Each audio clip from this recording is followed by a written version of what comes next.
All right, let's get right into it. We're about to go on a journey, a deep dive into one of the internet's darkest legends. This is a first-person story, a really chilling one, all about what happens when curiosity goes way, way too far. This is the tale of the Red Room. So this is where it all begins. A simple, terrifying message from a guy named Liam Mercer. Imagine getting to a point where your own journey makes you question your sanity. I mean, what could someone possibly see that would do that to them? That's the question, isn't it? So who is this Liam guy?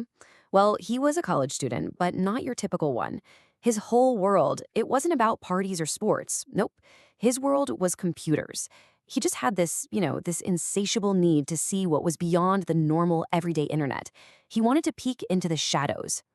And yeah, while most of his classmates were living that typical college life, Liam and his friends, he called them his geek group, they were finding their thrills in a completely different way. They were honing their hacking skills. But look, it wasn't for malicious reasons, not really.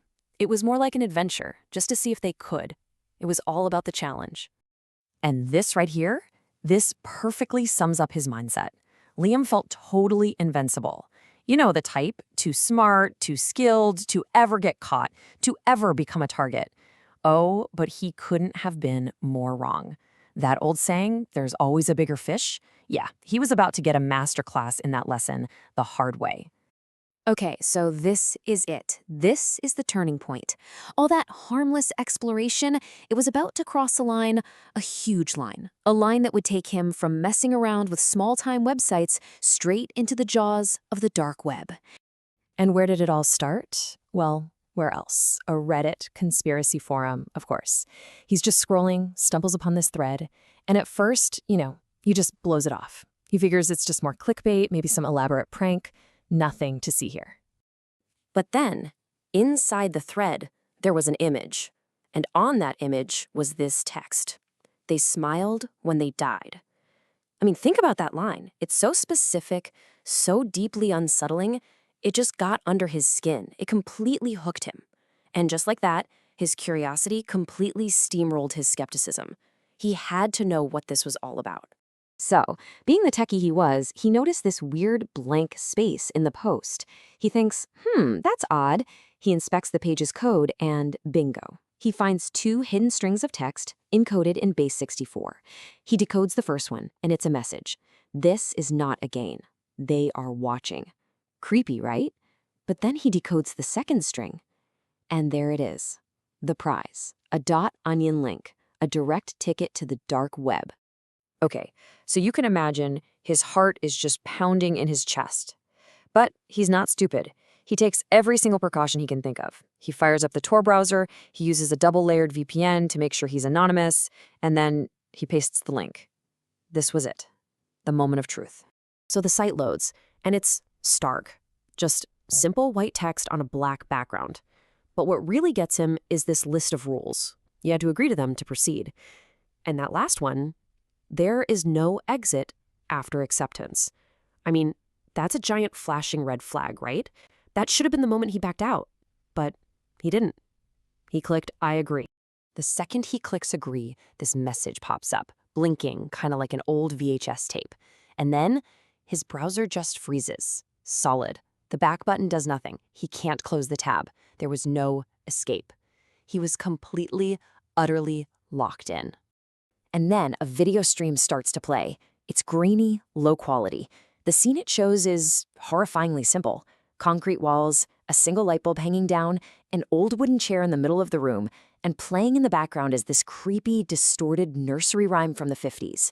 Then, a figure walks into the frame, wearing one of those old-timey doctor's plague masks. You know, the ones with the long beak? Just terrifying. And right then, this is the moment his entire world just implodes. A chat box appears on the screen, and it says, "Welcome, Liam Mercer." They used his real name. All that security, the VPN, the Tor browser, it was all for nothing. His anonymity was a total illusion. They knew exactly who he was. He sees that word participation and his blood just runs cold. Participation, what could that possibly mean? He gets this horrible sinking feeling in his stomach that this wasn't just about watching. No, he was about to become part of it, an accomplice.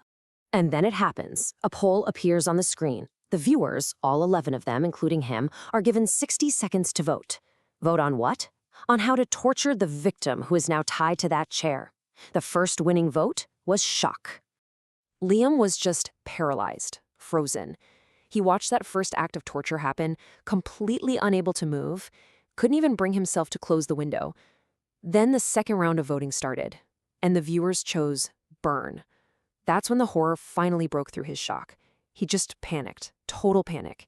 He force quit his entire browser, just slammed it shut.